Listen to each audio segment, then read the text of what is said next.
महाभारत का आज पहला दिन है और महाभारत को हम आपको विस्तार से सुनाने वाले हैं, जो कि एक एक शब्द को आपको हिंदी अनुवाद करके सुनाएंगे।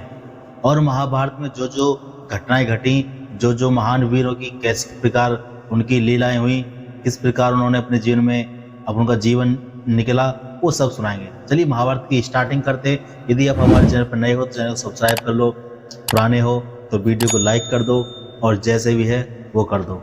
ठीक है, आइए वीडियो की स्टार्ट करते हैं और महाभारत की ओर चलते हैं।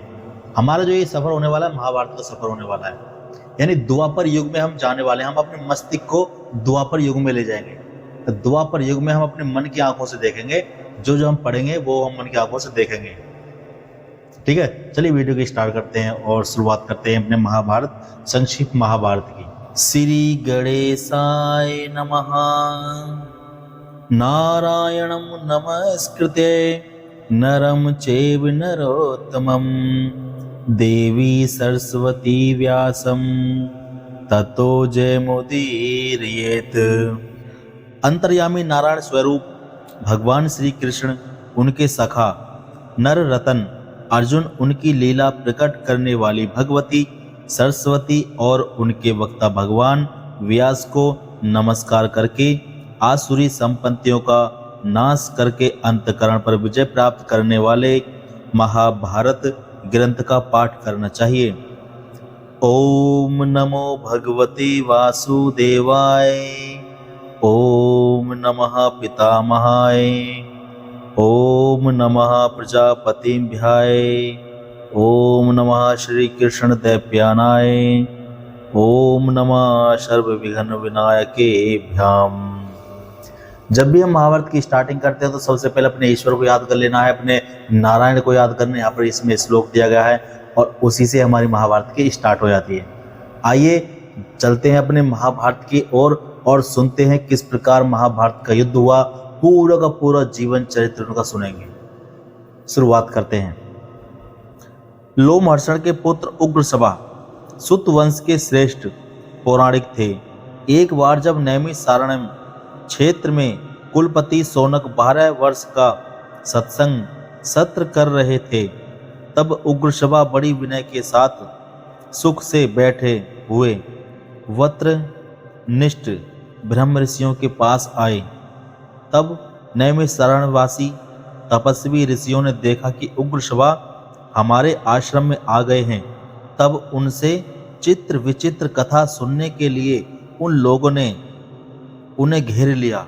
उग्रसभा ने हाथ जोड़कर सबको प्रणाम किया और सत्कार पाकर उनकी तपस्या के संबंध में कुशल प्रश्न किए। सब ऋषि मुनि अपने सामने आसन पर विराजमान हो गए और उनके आज्ञानुसार वे भी अपने आसन पर बैठ गए। जब वे सुखपूर्वक बैठकर विश्राम कर चुके, तब किसी ऋषि ने कथा का प्रसंग प्रस्तुत करने के लिए उनसे यह प्रश्न किया, सूत नंदन, आप कहाँ से आ रहे हैं? आपने अब तक का समय कहाँ व्यतीत किया है? उग्रसभा ने कहा, मैं परीक्षित नंदन राजऋषि जन्मजय के सर्प यज्ञ सत्र में गया हुआ था। वहाँ श्री व्यासपंजी के मुख से मैंने भगवान श्री कृष्ण दैव्यान के द्वारा निर्मित महाभारत ग्रंथ की अनेकों पवित्र और विचित्र कथाएं सुनी। इसके बाद बहुत से तीर्थों और आश्रमों में घूमकर समंत पंचक क्षेत्र में आया, जहां पहले कौरव और पांडवों का महान युद्ध हो चुका है। वहां से मैं आप लोगों का दर्शन करने के लिए यहां आया हूं। आप सभी चिरायु और ब्रह्मनिष्ठ हैं। आपका ब्रह्म तेज सूर्य और अग्नि के समान है। आप लोग स्नान जप हवन आदि से निवृत्त होकर पवित्रता और एकाग्रता के साथ अपने अपने आसन पर बैठे हुए हैं। आप कृपा करके बतलाइए कि मैं आप लोगों को कौन सी कथा सुनाऊं? ऋषियों ने कहा, सूतनंदन, परम ऋषि श्री कृष्ण दैव्यान ने जिस ग्रंथ का निर्माण किया है और ब्रह्म ऋषियों तथा देवताओं ने जिसका सत्कार किया है, जिसमें विचित्र पदों से परिपूर्ण पर्व है, जो सूक्ष्म अर्थ और न्याय से भरा हुआ है, जो पद पद पर वेदार्थ से विभूषित और आख्यानाओं में श्रेष्ठ है, जिसमें भारतवंश का संपूर्ण इतिहास है, जो सर्वथा शास्त्र सम्मत है और जिसे श्री कृष्ण दैप्यायन की आज्ञा से वैश्यापन जी ने राजा जन्मेजय को सुनाया है। भगवान व्यास की वही पूर्णमयी पापनाशनी और वेदमयी संहिता हम लोग सुनना चाहते हैं। उग्र शिवाजी ने कहा, भगवान श्री कृष्ण ही सबके आदि हैं। वे अंतर्यामी सर्वेश्वर, समस्त यज्ञों के भोक्ता, सबके द्वारा प्रसारित परम सत्य ओमकार स्वरूप ब्रह्म है। वे ही सनातन व्यक्त एवं अव्यक्त स्वरूप हैं। वे असत भी हैं और सत्य भी हैं। वे सत असत दोनों और दोनों से परे हैं। वे ही विराट विश्व भी हैं। उन्होंने ही स्थूल और सूक्ष्म दोनों की सृष्टि की है। वे ही सबके जीवन दाता, सर्वश्रेष्ठ और अविनाशी हैं। वे ही मंगलकारी, मंगल स्वरूप, सर्वव्यापक, सबके वांछनीय, निष्पाप और परम पवित्र हैं।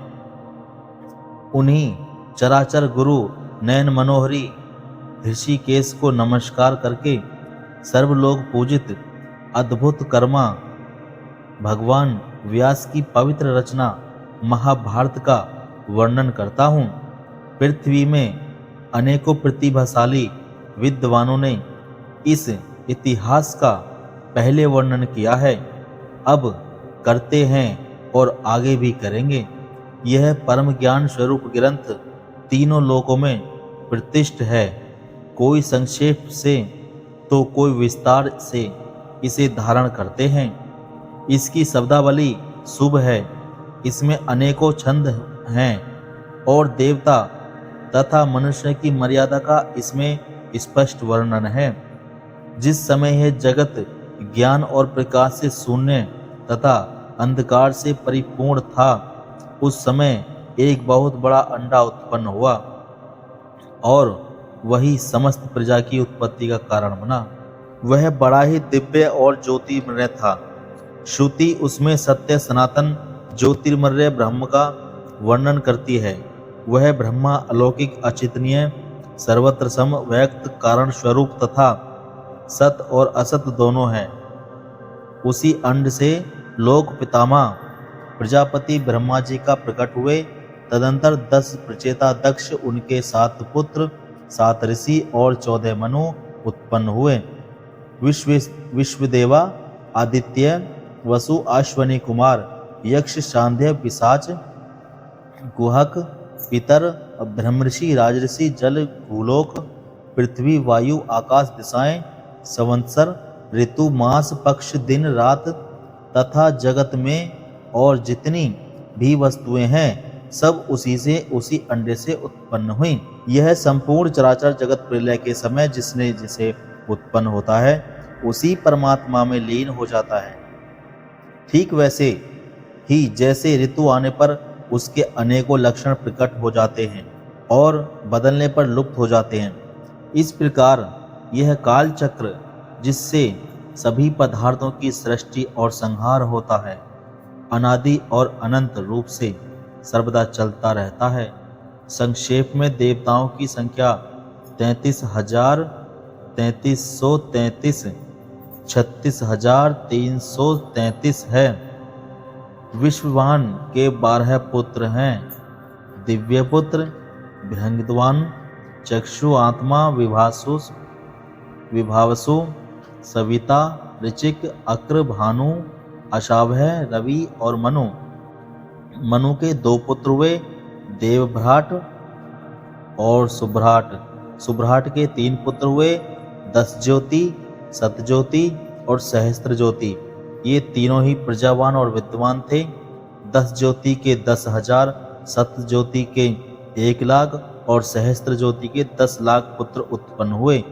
उन्हीं से कुरु, यद, भरत, ययाति और इक्ष्वाकु के आदि राज ऋषियों के वंश चले। बहुत से वंशों और प्राणियों की सृष्टि का यही परंपरा है। भगवान व्यास समस्त लोक भूत भविष्यत वर्तमान के रहस्य कर्म उपासना ज्ञान रूप वेद अभ्यास युक्त योग धर्म अर्थ और काम सारे शास्त्र तथा लोक व्यवहार को पूर्ण रूप से जानते हैं।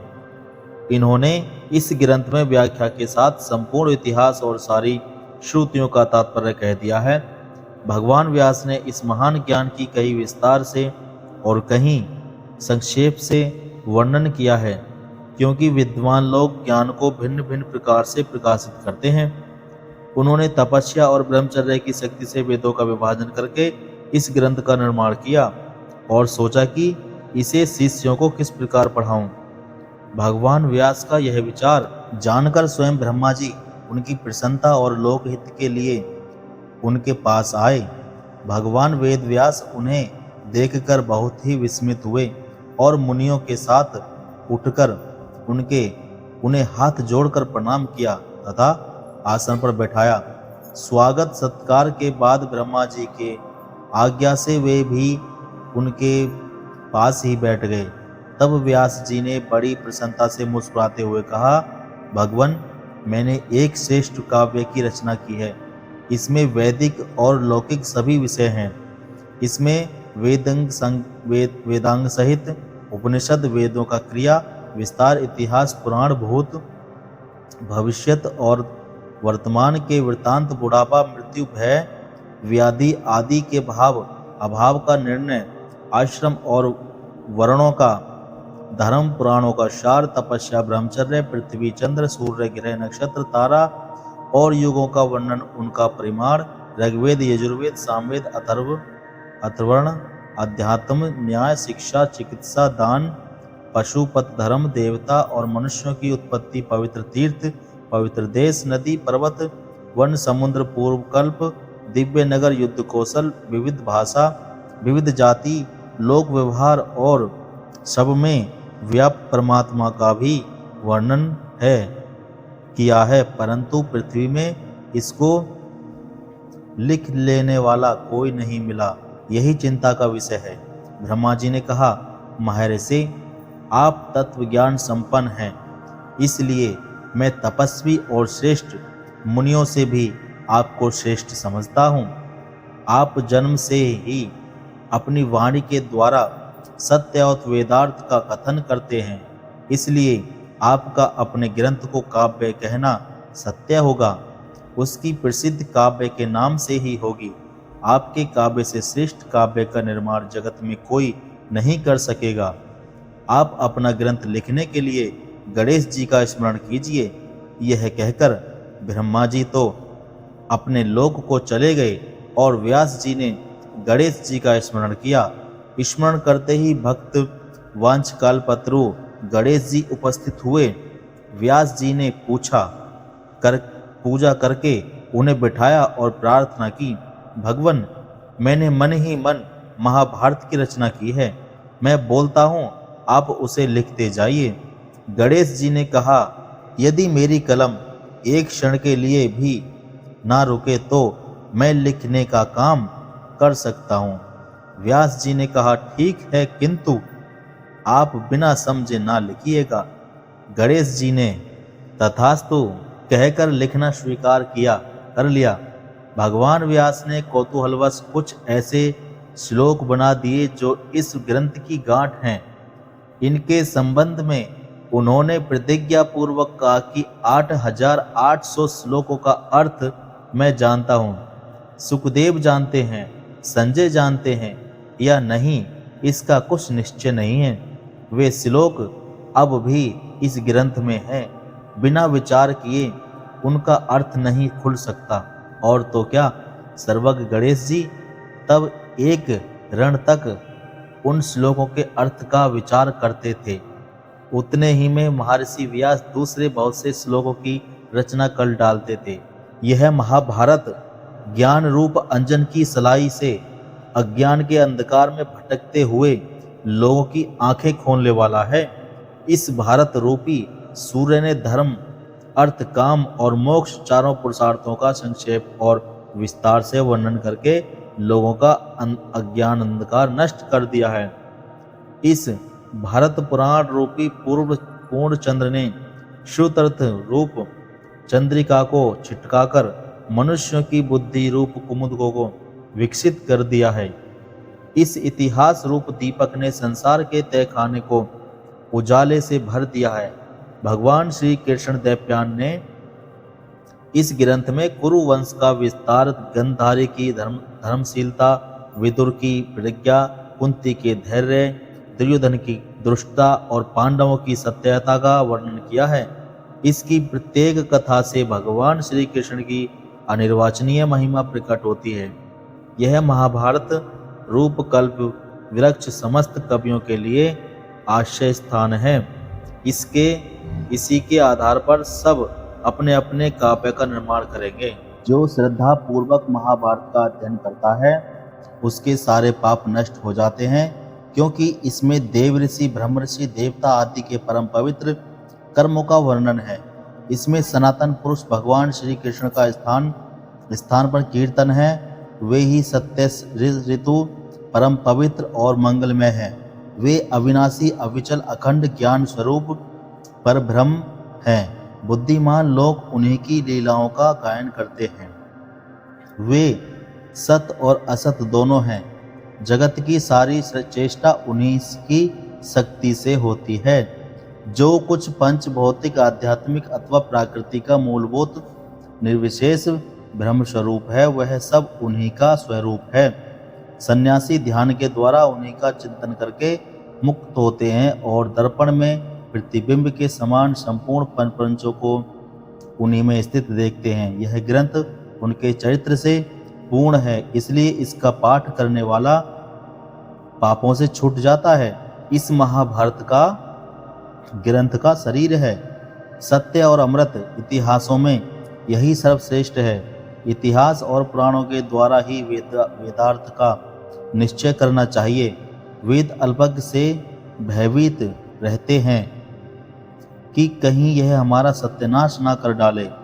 देवताओं ने महाभारत को तराजू पर वेदों के साथ रखकर तोला है।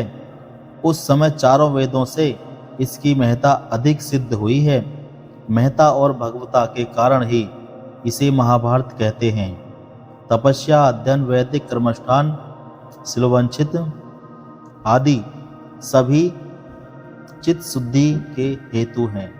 जब वे भाव शुद्धि के साथ किए जाएं, इस ग्रंथ रतन में भाव शुद्धि पर विशेष जोर है। इसलिए महाभारत ग्रंथ का अध्ययन करते समय भी भाव शुद्ध रखना चाहिए। महाभारत एक बहुत ही पवित्र ग्रंथ है। खुद ऋषि मुनि, हमारे जो सनातन प्रेमी हैं, वो खुद इसकी महिमा का वर्णन कर रहे हैं। और महाभारत की जो रचना की है वो श्री गणेश जी के द्वारा की गई है। यानी कि हमारे जितने भी ग्रंथ हैं वो गणेश जी ने लिखे हैं। बोला तो उन्होंने है, व्यास जी ने, लेकिन लिखित रूप से गणेश जी की लिखी हुई है। तो इसी प्रकार हमारे ग्रंथ लिखे गए और इनको अलग अलग श्लोकों में परिवर्तित कर दिया गया। तो यहाँ पर हम बहुत कुछ समझेंगे। अभी महाभारत का सिर्फ महात्म्य बताया गया है कि किस प्रकार महाभारत ग्रंथ की रचना की, और सारे के सारे सवालों के जवाब इस महाभारत में आपको मिल जाएंगे। यदि कोई आपसे पूछे तो उसे बता देना महाभारत जाकर पढ़ लो, सुन लो, सब समझ में आ जाएगा। और जो पाखंडी लोग हैं, मूर्ख लोग हैं, जो उल्टी सीधी बातें करते हैं, जिनको कुछ पता ही नहीं है, वो क्या जानेंगे इसके बारे में। भगवान के बारे में भगवान पे उंगली उठा देते हैं लोग, भगवान को नहीं समझते। और ये नहीं पता कि भगवान ने उसको शरीर दिया है, भगवान ने उनको आंखें दी हैं, भगवान ने उसको हाथ दिए हैं। भगवान चाहते उसको अंधा, लंगड़ा, लूला कुछ भी बना सकते थे। उसका धन्यवाद करना चाहिए उन लोगों को, फिर भी भगवान पर उंगली उठाते हैं।